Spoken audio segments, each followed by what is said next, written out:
ইয়াজিদকে অনেক লোক খারাপ বলে, যেন নাউজুবিল্লাহ মিন যালিক।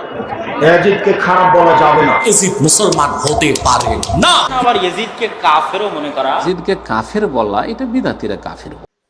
এই প্রশ্নটা আগে আসতো না, এখন আসতেছে, কারণ এজিদের দালাল বেড়ে গেছে বাংলাদেশ। ঠিক কিনা? এজিদ প্রীতিও বেড়ে গেছে না? আমরা যখন এজিদকে ফতুয়া দিই সে মুসলমান ছিল না, তখন আমাদেরকে বলা হয় শিয়া। ওই পাগল ছাগল বক্তার পক্ষে তো একটাও দলিল নাই। আমি তো এতগুলো দলিল দিলাম। আমার এজিদের ব্যাপারে এত গবেষণা আছে, সারা বাংলাদেশ না সারা দুনিয়ার সব মৌলবী যদি এক জায়গায় না সুপার গুলো লাগায় গাঠা বানায় আমার সামনে দেন, ওদের পরদাদা পূর্বপুরুষ ওদের এজিদ বাবার দালালির পক্ষে একটা দলিল দিতে পারবে না। আর ইমাম হোসেনের পক্ষে আমি হাজারটা দলিল দিতে পারবো ইনশাআল্লাহ। আমার হোসেন সত্য ছিলেন, আমার হোসেন শাহাদাত বরণ করে জান্নাতি যুবকদের সরদার হয়েছেন। সেই ইমাম হোসেনের অবমাননাকারী, ওনার হত্যার ষড়যন্ত্রকারী, ওনার মাথা মোবারকের সাথে বেয়াদবিকারী, ওনার উপস্থিতিতে বদর যুদ্ধকে কটাক্ষ করে বদর যুদ্ধের বদলা নিয়েছে, এই কথা যে বলল সেই এজিদ মুসলমান হতে পারে না। চোখ বন্ধ করে কাফের। ওরা কি? তারা এজিদকে গালিগালাজ করে, কিন্তু আমরা সেই জন্য গালিগালাজ করি না। আমরা বলি আল্লাহ রাসূল সাল্লাল্লাহু আলাইহি ওয়াসাল্লামের নাতি ইমাম হোসেনের হত্যায় তার নির্দেশ ছিল। এক। দুই, আল্লাহ রসুল যে খেলাফত রেখে গেছেন সে খেলাফতকে পরিবর্তন করে সে মুলুকিয়াত চালু করছে। ঠিক কিনা? খেলাফতকে অস্বীকার করছে, মুলুকিয়াত চালু করছে। তিন, মদ পান করাকে সে হালাল মনে করত। সেই জন্য ফাথুল কাদিরের লেখক ইবনুল হুমাম ইমাম মালিকের সূত্র ধরে বলেছেন ইমাম আহমদ বিন হাম্বল বলতেন সে কাফের।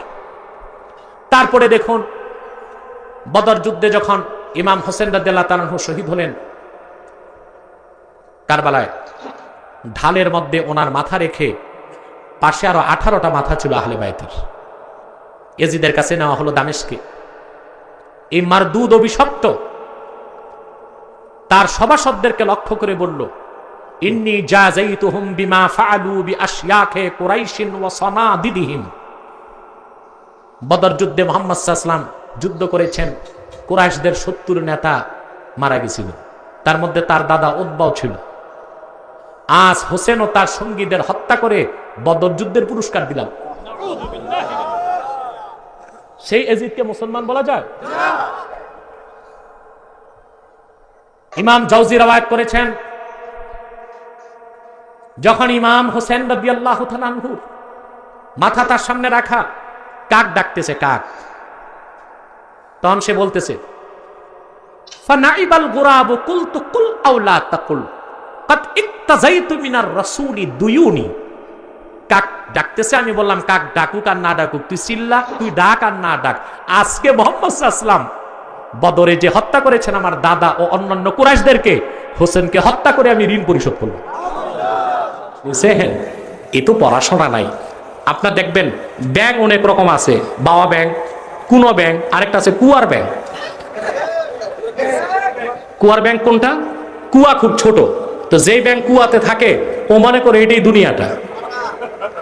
বালতিতে উঠে ফেলে দিলে ওর চোখ বন্ধ থাকে, পথিকের লাত্তি খেয়ে যখন চোখ খুলে কুয়ার ব্যাংক দেখে দুনিয়াটা অনেক বড়। কিছু কম জানা আলিমি এজিদের দালালি করে, কোন মুসলমান এজিদের দালালি করতে পারে না। কে বলেছে এজিদ জড়িত নয়? কারবালায় ফোরাতের তীরে ইমাম হোসেনের পানি বন্ধের নির্দেশ উবাইদুল্লাহ বিন জিয়াদকে কে দিয়েছে? আমার হোসেন ছোট্ট সন্তানটা নিয়ে সামনে এসেছিলেন, এজিদের সৈন্যরা আমারে পানি দিস না, এই ইরাকের ইহুদি খ্রিস্টান ফোরাতের পানি খায়, তোরা বাধা দিস না, জঙ্গলের পশুগুলো পানি পান করছে, তোরা বাধা দিচ্ছিস না, আমাকে পানি দিস না, আমার এই বাচ্চাটার মুখে একটু পানি দিয়ে দে। ইবনু কাসির আল বেদায়াতে লিখেন, ইজদের সৈন্যদের পক্ষ থেকে একটি বিষাক্ত তীর আসলো। সেই তীর হযরত আলী আকবরের সিনার এক পাশ থেকে আরেক পাশ চলে গেল, রক্তে রঞ্জিত হয়ে গেল। ইমাম হোসেন মৃত সন্তানটা তার বোনের কাছে নিয়ে বললেন, জয়নব, আমি তারে পানি দিতে পারি নাই, বিষাক্ত তীর পেয়েছে, আমার কোনো চিন্তা নাই, আমার নানা রাসূলুল্লাহ তারে জান্নাতে পানি পান করায় তৃপ্তি করিয়ে দিবেন। আহলে বাইতকে পানি নিতে দিল না। এজিদ দোষী না, এজিদের বংশধরদের অবস্থা দেখেন। ইমামে হোসেন, ওনাকে যখন শহীদ করা হলো, ওনার মাথা মোবারক সেদির মধ্যে রেখে উবাইদুল্লাহ বিন জিয়াদ দামেশকে পাঠালো। কোথায়? কুখ্যাত ইয়াজিদ বসে আছে, ইমামে হোসেনের মস্তক মাঝখানে, চারপাশে আহলে বাইতের আরো 18টা মাথা। ইয়াজিদ ডাকলো দামেশকের বড় বড় মানুষকে, ডেকে, কুখ্যাত ইয়াজিদ, ওর নামটা নিলে আমার মনে হয় এত ঘৃণা আসে তার উপর। সে ইমামে হুসাইনের সামনের 2 দাঁতে ছড়ি দিয়া গুতা দিচ্ছে। রাসূলুল্লাহর এক সাহাবী দাঁড়ায় বলেন, ইয়াজিদ তো সবকিছু মানতে পারলাম, এটা পারলাম না। আমি বহুবার দেখেছি প্রিয় রাসূল হোসেনের এই দাঁতে চাটতেন, আর ওখানে কিনা তুই ছড়ি দিয়ে অবমাননা করছিস। ওই সাহাবীকে ইয়াজিদের নির্দেশে হত্যা করা হয়েছে। লানাতুল্লাহি আলা জালিমিন। এই আয়াতের ব্যাখ্যায় আল্লামা মাহমুদ আলুসি 3 পৃষ্ঠা আলোচনা করছেন ইয়াজিদের বিপক্ষে। কয় পৃষ্ঠা? তারপর তিনি চূড়ান্ত সিদ্ধান্ত দিয়েছেন। মাহমুদ আলুসি তাফসির রুহুল মাআনি 25তম খণ্ড 309 পৃষ্ঠায় তিনি বলেন, আকুলু ইন্নাল খাবিসা লাম ইউসাদ্দিক বিরিসালাতিন নবী সাল্লাল্লাহু আলাইহি ওয়াসাল্লাম। আমি বলি আলুসি, খবিস এজিদ সে মুসলমান কেমনে বলবো? সে তো আল্লাহ রাসূলের রাসালতি বিশ্বাস করে নাই। কিভাবে? সে নিয়মিত মদ পান করত। তাকে জিজ্ঞেস করা হলো, তুমি খলিফা হইয়া মদ খাও? সে বলল, মুহাম্মদ সাল্লাল্লাহু আলাইহি ওয়াসাল্লামের শরীয়তেই না মদ হারাম করা হয়েছে, ঈসার শরীয়তে তো হালাল। যে আমার নূর নবী মুহাম্মদ সাল্লাল্লাহু আলাইহি ওয়াসাল্লামের শরীয়ত কি বিশ্বাস করলো না, ঈসার শরীয়ত মানলো, ওই এজিদ মুসলমান না বেঈমান? আর কত দলিল দিব? ওই পাগল ছাগল বক্তার পক্ষে তো একটাও দলিল নাই, আমি তো এতগুলো দলিল দিলাম। মুহররমের 10 তারিখের সাথে কারবালার মাঠে হোসাইন রাদিয়াল্লাহু তাআলা আনহুর শহীদ হওয়ার কোনো সম্পর্ক নেই। উবাইদুল্লাহ বিন জিয়াদের আদেশ ক্রমে শিমারের হাতে ইয়াজিদ ইবনে মুআবিয়া রাদিয়াল্লাহু তাআলা আনহুর রাজত্বতে ইরাকের মাটিতে কারবালার মাঠে নির্মমভাবে হোসাইন রাদিয়াল্লাহু তাআলা আনহু যে শহীদ হয়েছিলেন, যে ইতিহাস কিয়ামত পর্যন্ত থাকবে, যে ইতিহাস সমাজে শতকরা 80% থেকে 90%ই মিথ্যা হিসাবে ছড়িয়ে আছে। যারা মিথ্যা হিসাবে ছড়িয়েছে তার একজন হচ্ছেন বিষাদ সিন্ধুর লেখক। আমার বুঝ অনুপাতে তার শতকরা 70% কথাই মিথ্যা, আমি যেভাবে তদন্ত করেছি। সম্মানিত দিনী ভাই বোন, এই শিয়াদের মুহররমের 10 তারিখের এই ডুবি তবলা, গান বাজনা, বাদ্যযন্ত্রের মাধ্যমে হোসেনের শহীদকে সমর্থন জানানো বা তার জন্য দুঃখ বেদনা প্রকাশ করা, এইগুলি নেহায়াত অন্যায়। এরকম অন্যায় কাজকে, ন্যাক্কারজনক, নোংরা, হারাম, নাজায়েজ কাজকে ইসলাম কখনো সমর্থন করে না। আর কখনো মনে করবেন না যে হোসেনের শহীদের এই ঘটনাটি মুহররমের 10 তারিখের সাথে সম্পৃক্ত। মুহররমের 10 তারিখে সিয়াম রাখতে হবে। এর কারণ হলো আল্লাহ ফেরাউনকে ডুবিয়ে দিয়েছেন আর মূসাকে বাঁচিয়ে দিয়েছেন। তাই মূসা আলাইহিস সালাম শুকরিয়া হিসেবে সালাত আদায় করতেন। আমাদের নবী মুহাম্মদ সাল্লাল্লাহু আলাইহি ওয়াসাল্লাম বলছেন, আরে আমি হচ্ছে শুকরিয়া আদায়ের ব্যাপারে বেশি হকদার, আমিও মুহররমের 10 তারিখে সিয়াম পালন করব। তখন সাহাবীগণ বলছেন, বলেন কি আপনি ইহুদি খ্রিস্টানদের বিরোধিতা করতে বলেন, আর আপনি সিয়াম পালন করবেন? মানে ইহুদি খ্রিস্টানরা এই দিনকে বড় দিন মনে করে। শোনো, যদি তাই হয়, এতে যদি তাদের সাদৃশ্য হয়ে যায়, তাহলে আমি বেঁচে থাকলে 9ম দিন সিয়াম পালন করব। মুহররমের 9 তারিখ হবে বিরোধিতা আর 10 তারিখ হবে শুকরিয়া। তাই মুহররমের 2 দিন সিয়াম পালন করতে হয়, যাতে অতীতে 1 বছরের পাপ ক্ষমা হয়। মনে রাখবেন, মুহররমের 10 তারিখের সাথে এই হোসেনের শহীদের 10 তারিখের কোনো সম্পর্ক নাই। তাকদীর বশত এই কারবালার মাঠের ঘটনাটা মুহররমের 10 তারিখেই ছিল, যার কারণে মানুষ ইতিহাসকে এলোমেলো করে দিয়েছে। আর হোসেন রাদিয়াল্লাহু তাআলা ইতিহাসকে বিকৃত করে জিয়াদ ইবনে মুআবিয়া ইয়াজিদ ইবনে মুআবিয়া রাদিয়াল্লাহু তাআলা আনহুর উপরে অনেক কিছু আপত্তি তুলেছে। ঘটনা ঠিক নয়। ইয়াজিদ ইবনে মুআবিয়া রাদিয়াল্লাহু তাআলা আনহুর এই কাজে কোনো হাত ছিল না, এই কথাই ঠিক।